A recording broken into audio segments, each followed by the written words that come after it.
오늘은 여호와 보시기에 정직하게 행하는 자라는 제목으로 주의 말씀의 은혜를 나누고자 합니다.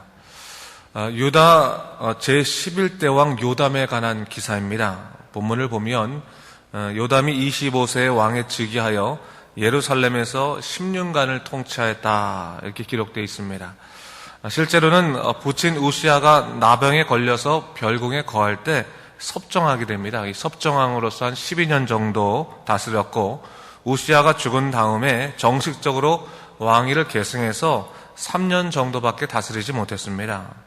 그래서 다른 선왕들보다는 그 권력에 있어서는 훨씬 더 못 누린 사람 중에 하나였다라고 볼 수 있지요. 또 41세라는 젊은 나이의 운명이기 때문에 또 오래 사는 면에 있어서도 좀 아쉬운 면이 없지 않아 있는 그런 사람입니다. 그러나 성경은 사람이 어떤 권력을 오랫동안 누린다거나 장수하는 것만을 인생의 형통으로 보지 않습니다. 오히려 짧은 생이었다 할지라도 그가 하나님 앞에서 어떠한 사람이었는지, 어떻게 하나님을 섬기고 하나님과의 관계성을 갖고 있었는지를 더 중요하게 여기기 때문에 사실 오늘 본문은 바로 그러한 의미에서 성경의 그 사람에 관한 시각이 다르다라는 것을 보여주는 것이라 볼 수 있죠. 요담에 관한 성경의 평가가 뭡니까? 그가 여호와 보시기에 정직하게 행했던 사람이었다라고 성경은 이야기하고 있습니다.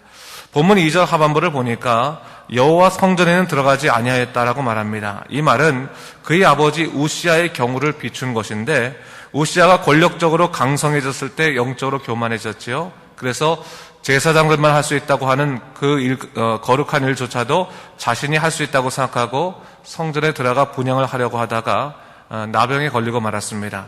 요담은 그의 아버지 실책을 통해서 분명히 깨달은 거죠. 내가 아무리 스스로 옳다 할지라도 하나님께서 정해두신 경계를 넘어가지 않으리라, 그렇게 생각했던 것입니다.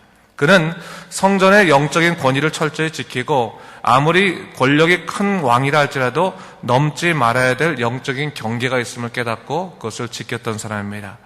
영적인 경계를 지킨다는 것은 사실 영적으로 민감하게 자기를 돌아볼 때 가능한 일입니다. 매사에 하나님 말씀에 귀 기울이고 내게 주신 그러한 삶 가운데서 겸손히 순종하며 나아갈 때 우리는 하나님의 사람으로 바로 설 수 있게 되는 것입니다. 오늘 본문을 보면 그가 왕으로서 행한 역사들에 대해서 이야기가 나옵니다. 3절을 보니까요, 그가 처음 왕으로서 행했던 업적이 뭐라고 나오고 있습니까? 여호와의 전 윗문을 건축했다 얘기하고 있어요. 성전 북문을 건축한 거죠. 그는 스스로 성전에 함부로 들어가지 않으면서도 그의 10년 가운데서 하나님의 성전을 위해서 헌신하는 것을 마다하지 않았다라는 것을 성경이 증거하고 있는 겁니다. 하나님께서는 그런 요담을 기뻐하셨던 거죠. 스스로에게는 엄격하여 영적으로 자신을 겸손히 지키고 또 주님의 일을 하는 데 있어서는 다른 어떠한 일보다 더 헌신적이었던 그를 하나님께서 기뻐하지 않을 리 없었던 것입니다. 그 후 그는 유다가 강성해지기 위한 성읍들과 견고한 진영, 망대들을 건축하고 암몬과 싸워서 승리해서 조공을 받게 됩니다. 그러한 가운데에서도 요담은 다른 선왕들처럼 교만해지지 아니하고 언제나 여호와 보시기에 정직히 행하려고 노력했음을 성경은 우리에게 가르쳐주고 있습니다.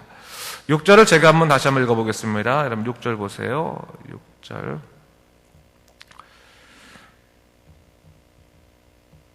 요담이 그의 하나님 여호와 앞에서 바른 길을 걸었으므로 점점 강하여졌더라 얘기하고 있어요. 어제 제가 말씀드린 것처럼 하나님의 사람들이 누리는 형통은 철저히 하나님 편에서부터 나와야 합니다. 요담은 하나님 보시기에 정직한 길을 걸었기 때문에 처음에는 여러 가지로 힘들고 어려운 일들이 있었지만 점점 더 하나님께서 그를 견고케 하시고 그를 돌보아 주신 것을 볼 수 있습니다. 때때로 우리가 신앙생활할 때요, 내가 하나님께 헌신하면 하나님께서 단번에 나를 세우시고 단번에 내 어려움을 해결해 주실 것이다 라고 기대할 때가 종종 있지요. 물론 하나님께서는 당신의 뜻에 따라 여러 방법을 통해서 우리를 인도하시고 돌보시긴 하지만 오늘 본문 말씀을 통하면 여러분 이 6절 말씀을 통해서 알 수 있는 사실은 뭡니까? 날이 갈수록 하나님을 사랑하고 하나님이 원하시는 일을 행했을 뿐만 아니라 요담이 하나님께서 그를 돌보시고 사랑하는 것을 경험하면서 나아지는 삶을 살았다. 더욱더 분명해지는, 영적으로 분명해지는 삶을 살았다라는 것을 얘기하고 있어요. 여러분, 이것을 중요한 거죠. 어제보다 오늘 하나님과 더 깊이 그분과 더불어 살아가고, 또 오늘보다 내일 더 하나님과 더 깊은 영적인 그런 관계성에 살아가게 되면 우리는 나날이 기뻐하는 삶을 살게 되는 겁니다. 이런 어떤 일상적인 그런 상황적인 그런 형통보다도 더 위대한 것은, 더 즐거운 것은 뭡니까? 내주 하나님과 깊은 영적인 교제를 누리며 살아가는 것이 더 소중하다는 것을 성경은 얘기하고 있죠. 여러분, 오늘 사실 이것을 잘 돌아볼 필요가 있습니다. 여러분, 우리가 믿음 생활할 때 우리 마음과 오늘 우리의 마음의 상태가 어떤지 한번 점검해 볼 필요가 있는 거예요. 하나님, 어제보다 오늘 내가 하나님과 더욱더 깊이 영적으로 함께 더불어 있음을 전 기쁘게 여깁니다 라는 그런 기쁨을 갖고 우리가 믿음 생활합니까? 또한 오늘 하루도 하나님께서 오늘은 또 어떻게 내 삶을 이끄시고 내게 주의 말씀을 주실지가 기대됩니다 라는 그런 영적인 기대감 속에서 우리가 믿음 생활합니까? 아니면 우리가 믿음 생활할 때 하나님, 정말 신앙생활하기 이렇게 힘들어가지고 이거 어떻게 하겠습니까? 이거 뭐 영적인 기쁨이 하나도 없습니다. 하나님 정말 계시기는 하는 겁니까? 항상 하나님을 부르면서도 하나님의 존재를 정확하게 우리 마음속에 누리지 못하는 그런, 어떻게 보면 분리되어 있는 그런 신앙생활을 할 때가 있다는 거예요. 그거는 아니라는 거죠. 여기서 점점 더 강성해졌다라고 하는 표현은 어떻게 보면 사실 그에게 어려움이 없었다는 것이 아니에요. 그에게 처음에 하나님을 사랑했으면 어려움이 있었고 삶이 여러 가지 있었지만 하나님과 깊은 관계 속에서 점점 더 그 문제를 해결해 가면서 하나님과 깊은 관계성을 이루어가는 그런 신앙생활에 대해서 복되다라고 성경은 얘기하고 있는 거죠. 이런 우리 삶도 마찬가지입니다. 여러분, 여전히 우리 삶에 해결되지 않은 문제가 있을 수 있어요. 그렇죠? 또 뭐 육신의 고통의 문제가 있을 수도 있고요. 마음의 어려운 문제가 있을 수도 있는데, 하나님과 함께함으로 통해서 내가 하나님 안에서 내가 해답을 찾고 싶습니다 라고 한다면, 비록 아직까지 내 만족에 큰 만족이 있을 만큼 해결이 되지 않았을지라 할지라도 주님이 주시는 은총으로 말미암아 우리 마음의 평강을 누릴 수 있게 된다는 사실이에요. 그게 더 중요한 것 같아요. 우리가 내 가치 기준, 내가 원하는 그 답을 얻으려고 하는 것보다는 아직까지 그 답이 내게 주어지지 않았다 할지라도 하나님이 함께 하시기 때문에 전혀 그 부족함이 내게 부족함으로 여겨지지 않는 그런, 어떻게 보면 마음이 넉넉한 삶을 사는 게 훨씬 더 중요하다는 생각이 들어요. 사실 우리의 삶이 그렇지 않습니까? 질병이 들거나 혹은 삶에 어려움이 있거나 고통이 있다 할지라도 하나님께서는 뭐예요? 예수 그리스도를 주로 영접하고 또 그의 뜻대로 살아가는 자에게 하나님 나라의 그런 놀라운 축복을 주지 않았습니까? 그렇다면 오늘 좀 내가 힘들다 할지라도 궁극적으로 우리는 하나님의 백성으로 영원한 나라를 살 텐데, 그렇다면 하나님이 돌보실 것이니까 오늘을 너무 지나치게 불안해하거나 고통스럽게 생각하면 오늘 주신 하나님의 축복을 놓치게 되는 거예요. 그러니까 오늘 주신 축복을 절대로 놓지 마십시오. 여러분들이 주신 축복, 때로는 여러분 만상할 일이 있다 할지라도 하나님께서 나를 사랑하시고 내게 이 거룩한 날을 허락하시고 이 좋은 날을 허락하셨는데 내가 몇몇 작은 일 때문에 이 좋은 날을 내가 스스로 망가뜨릴 수는 없다라고 생각하게 된다면 우리는 점점 더 우리를 기쁘시게 이끄시는 하나님의 역사를 누리게 될 것입니다. 사람이요, 세상을 자꾸 따라잡게 하다 보니까 마음적으로 자꾸 속상한 일이 생기고 또 슬퍼할 일이 생기거든요. 세상을 바라보는 것이 아니라 내주 하나님을 바라보게 되면 그건 제일 큰 관계성 아니겠습니까? 여러분, 사람도요, 우리 남녀가 사랑하게 되면 가난해도 둘이 함께 있다는 것만으로도 정말 행복하는 때가 있잖아요. 그렇죠?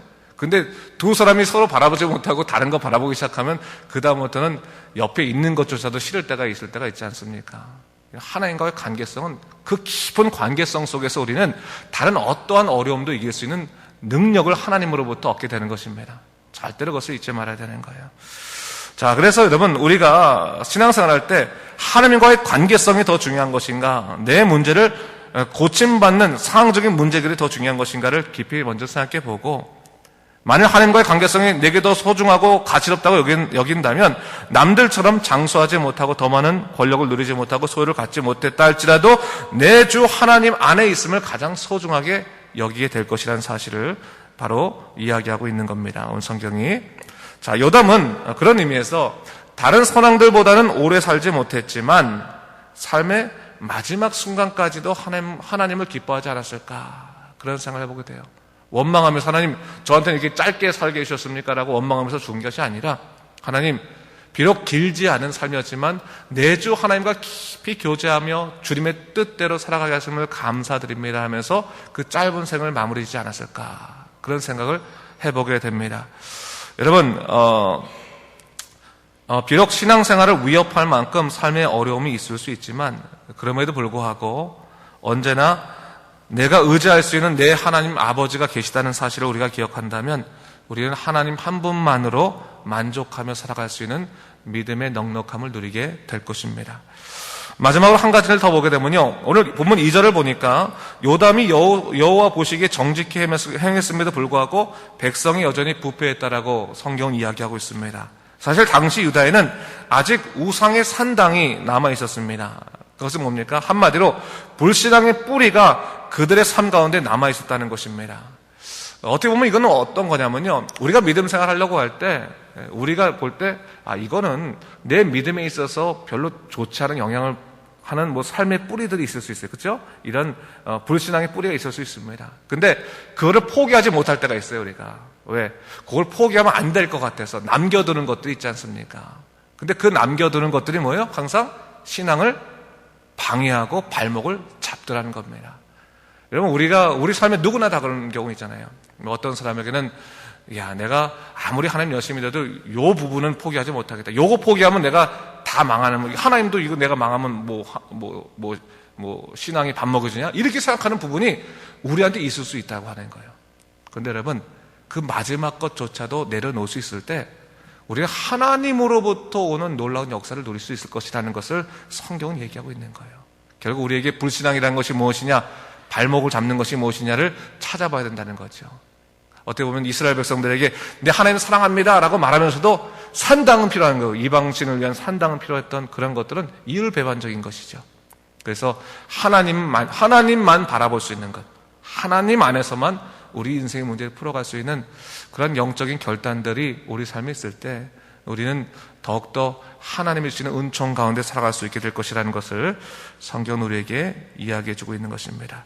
죄의 뿌리를 완전히 찾아서 제거하고 예수 그리스도의 보혈의 피로 믿음의 역사로 새롭게 바로 서게 되는 것이죠. 자, 오늘 다시 한번 이 본문을 생각하면서 하나님 앞에서 나는 어떠한 자인가 한번 돌아보십시오. 그리고 진정으로 주님께 붙잡힌 바 되어 살아가는 믿음의 사람 되시기를 주님의 이름으로 축원합니다. 기도하겠습니다. 주 하나님 아버지 감사합니다. 오늘 본문의 말씀 속에서 다시 한번 하나님께서 주신 귀한 삶의 역사들을 돌아보게 됩니다. 주 하나님 아버지, 우리가 살아갈 때 때때로 다른 사람들과 비교해 봤을 때 아쉽다, 부족하다라고 여기는 그런 삶의 어려움들이나 부족함이 있을지 모릅니다. 그러나 그런 상황적인 문제가 하나님께서 내게 주신 그 은혜의 기쁨에 비하겠습니까? 주 하나님 아버지, 세상에 넘어지지 아니하고 오직 내 하나님께서 주시는 그 삶의 은혜를 가지고 살아가고 나날이 어제보다 오늘보다 내일이 더욱더 하나님의 은총을 누리는 귀한 날이 될 수 있도록 오늘 하루 하나님께서 붙잡으시고 인도하시고 주관하여 주시옵소서. 성령이 함께 하실 것을 믿사오며 이 모든 말씀 예수님 이름으로 기도드립니다. 아멘.